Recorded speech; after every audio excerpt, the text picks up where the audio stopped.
uno de los relatos infantiles más memorables, cuenta la historia de un bebé, Mowgli para la eternidad, adoptado por una manada de lobos en la selva. Pronto un felino se encariña de este cachorro humano y se convierte en su maestro y defensor, en su propia conciencia. Una imponente pantera, sigilosa y muy astuta, que el primer Nobel británico de literatura había llamado Bagheera.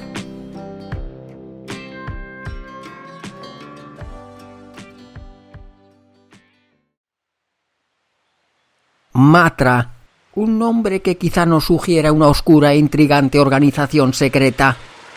Lo cierto es que bajo el acrónimo de Mecánica, Aviación, Tracción, se ocultó uno de los principales grupos industriales franceses.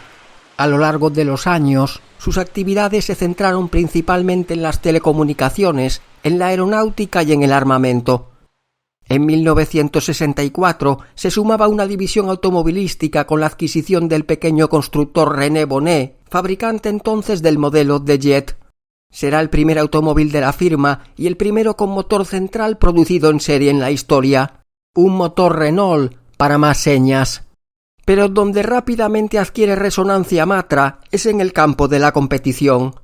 En el año 69, el equipo Matra Sports, con Jackie Stewart y un motor V8 Cosworth, obtiene el doble título de campeón mundial de constructores y pilotos de Fórmula 1. Más tarde, sus Sport prototipos con propulsores V12 propios cosechan 3 victorias consecutivas en las 24 horas de Le Mans. En el terreno comercial, a finales de la gloriosa temporada 69, se formaliza un acuerdo de colaboración con Simca, propiedad de Chrysler. La venta de las berlinetas Matra se llevaría a cabo desde principios del año 70 a través de la extensa red de distribución del gigante norteamericano en Europa. De esta forma, el 530 debería hacerse algo más popular. Presentado en 1967, este pequeño deportivo con el nombre de un famoso proyectil de la casa rebosaba originalidad, quizá en exceso.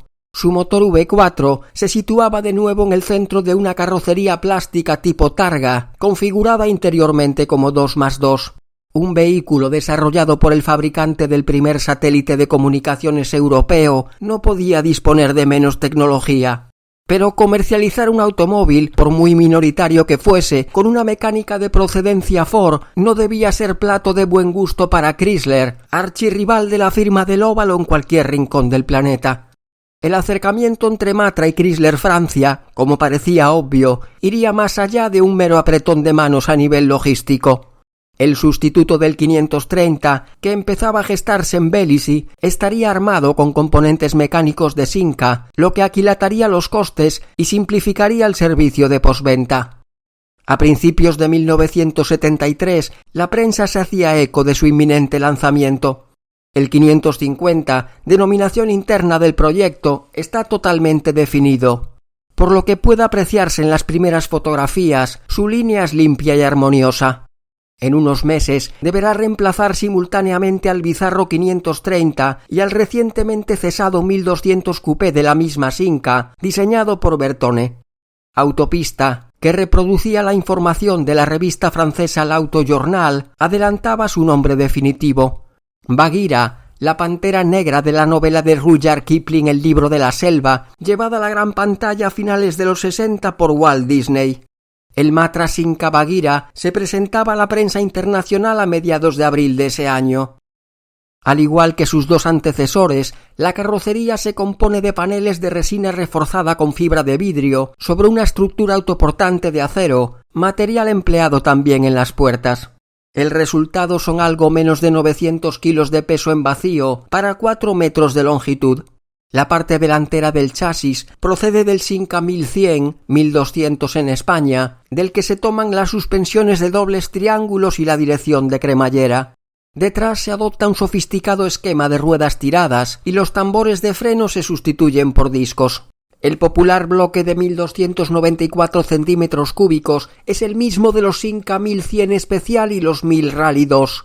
Como en este último, estará alimentado mediante 2 carburadores de doble cuerpo, pero en lugar de 82 caballos entregará 84. De diseño clásico pero de gran eficiencia, irá situado, como ya era tradición, en posición central, aunque en este caso transversalmente.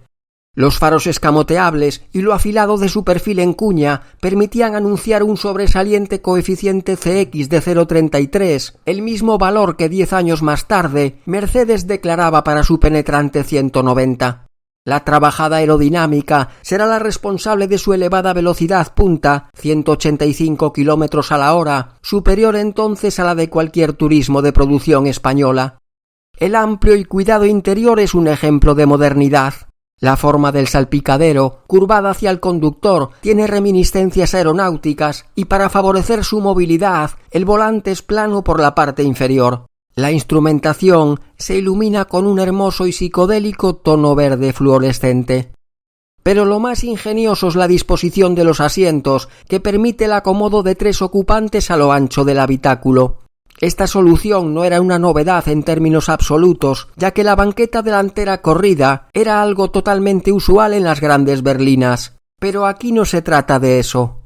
Hasta entonces, los intentos de fabricar un turismo deportivo con 3 plazas no habían pasado de la fase de prototipo. En el Ferrari 365P fabricado por Pininfarina se situaba el conductor, quizá un tal Giovanni Agnelli, en posición central, algo que se repetía más tarde en el precursor de la línea Ancuña, el Bizzarrini Manta de Italdesign, el primer estudio de Giugiaro para su propia firma.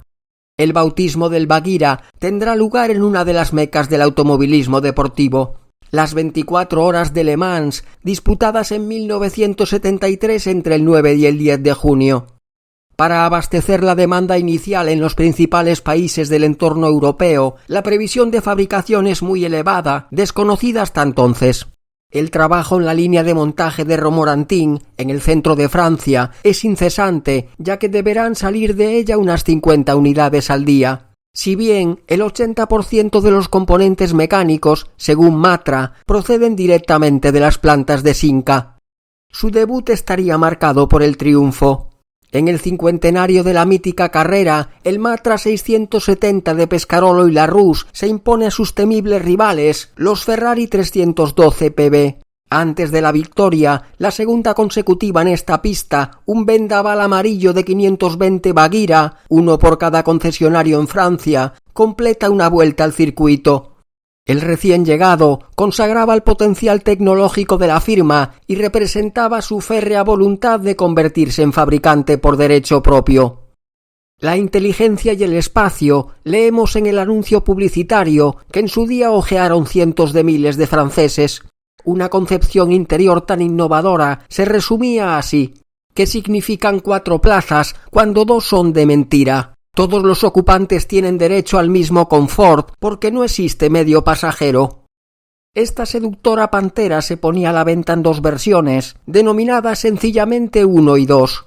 La primera, la básica, estaba dotada de las llantas de chapa del Simca 1100 especial, mientras que la segunda, más lujosa, incluía llantas de aleación ligera, también de 13 pulgadas, cristales tintados, luneta térmica, reloj horario y un interior con la tapicería en 2 colores, a juego con el exterior.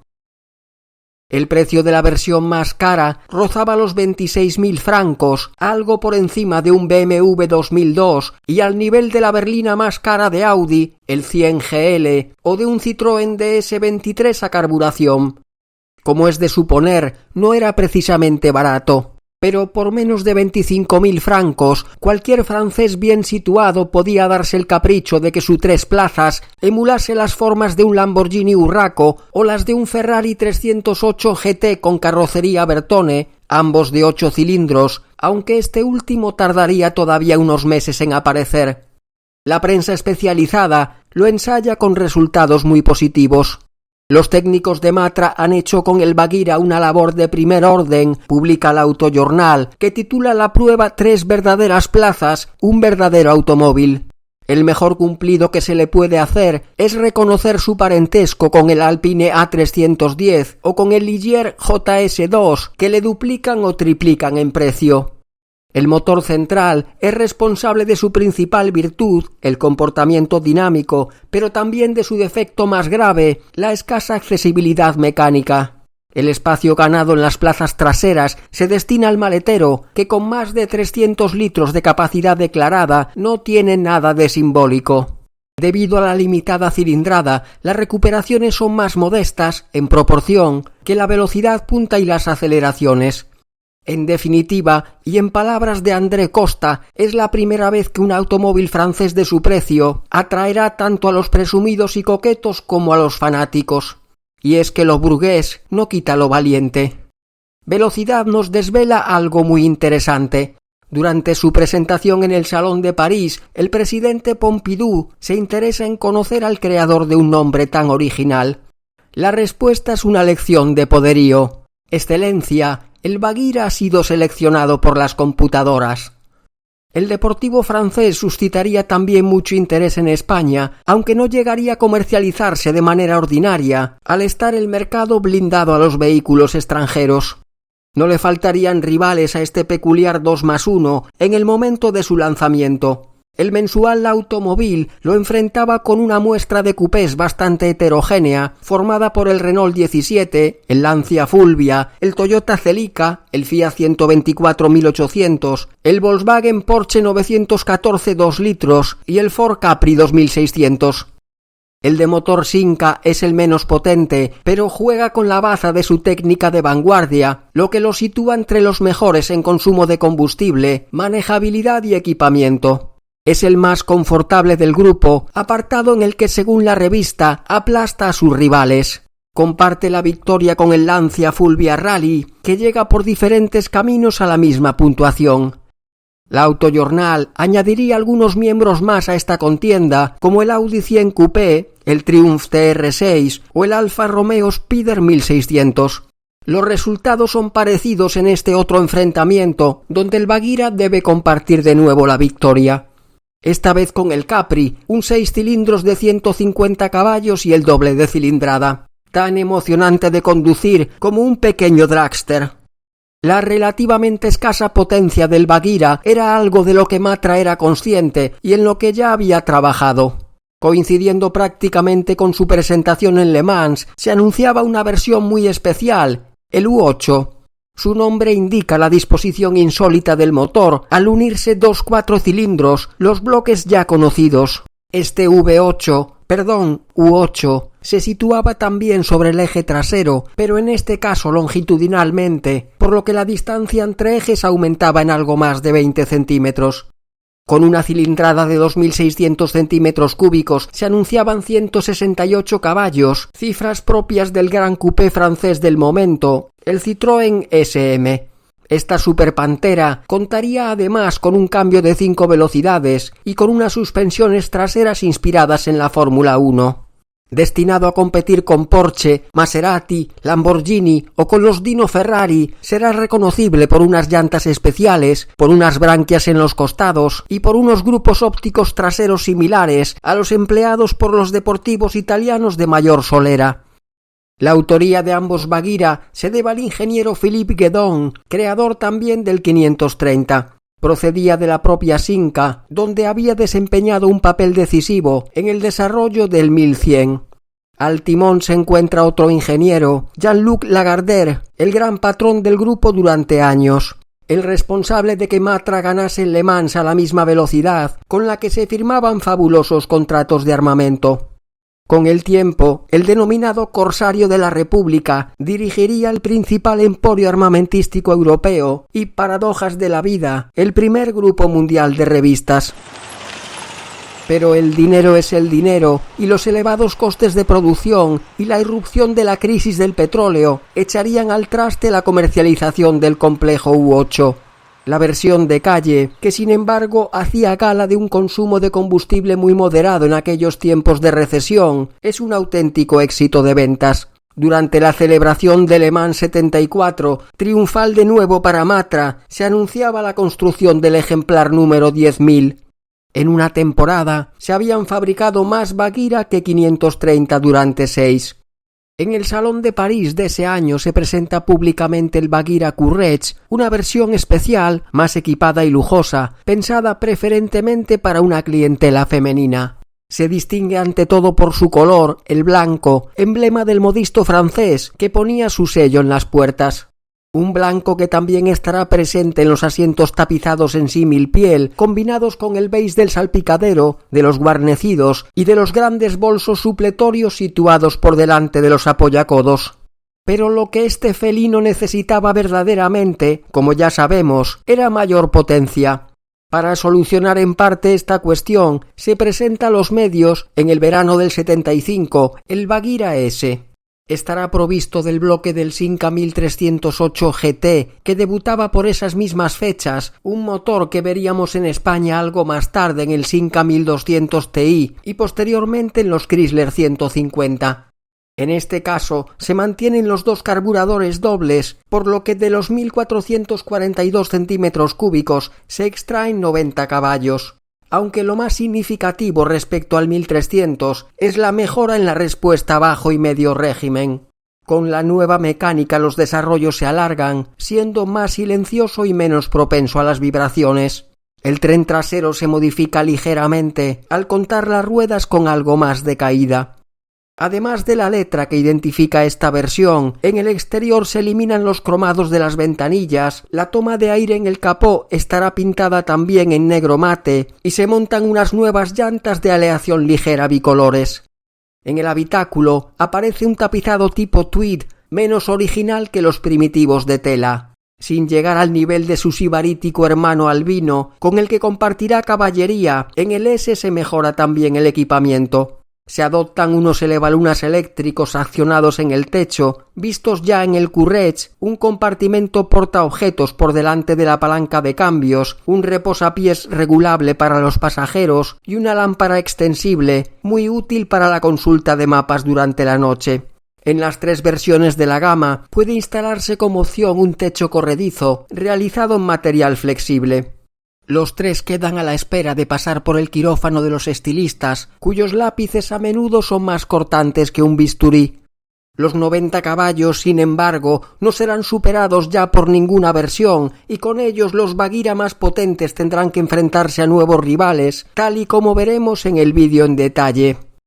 Los cambios llegan con el siguiente verano, el verano de un año en el que se presenta también el nuevo Audi 100, el Ford Fiesta, el Renault 14, el Citroën LN o el Alpine A310 con motor de 6 cilindros.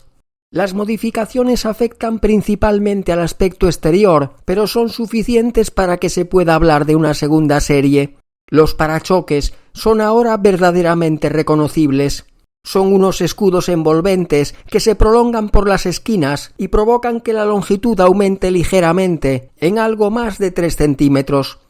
Desaparece la parrilla delantera, como la toma de aire en la base de la portezuela, de los elementos mecánicos auxiliares. Los retrovisores exteriores son de nuevo diseño, al igual que los tapacubos moldeados en la versión básica y en la S. Tanto las ventanillas traseras como la luna que forma parte del portón ganan tamaño. Las ópticas posteriores, más grandes y ranuradas, son las vistas en los Simca 1307-1308 y están unidas en este caso por una franja plástica reflectante.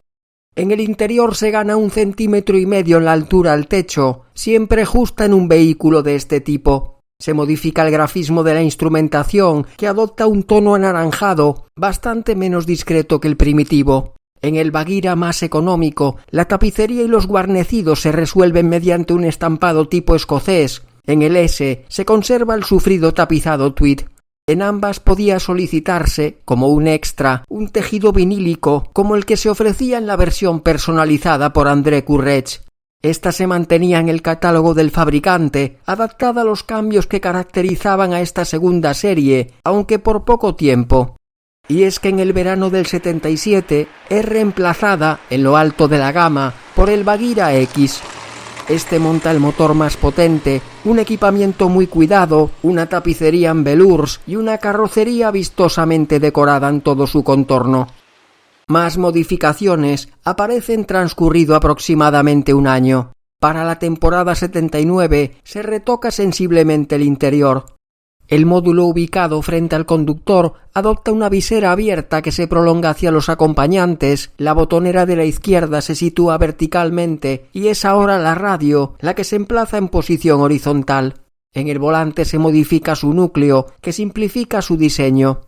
En las 3 versiones disponibles se suavizan también las formas de los asientos. El central estará equipado, como los otros 2, con un cinturón de 3 puntos. En los X, la decoración exterior específica se simplifica y queda reducida a los paragolpes. Se eliminan, por tanto, las franjas laterales y el nombre del modelo impreso tras las puertas. A nivel mecánico, desaparece la planta de 1.300 centímetros cúbicos. La versión básica contará desde entonces con la de 1.442, pero con un único carburador doble. Se anuncia la primitiva cifra de potencia, 84 caballos, aunque la velocidad punta disminuye hasta 178 km/h. Algo sorprendente, ya que el coeficiente aerodinámico no había variado en esta segunda serie.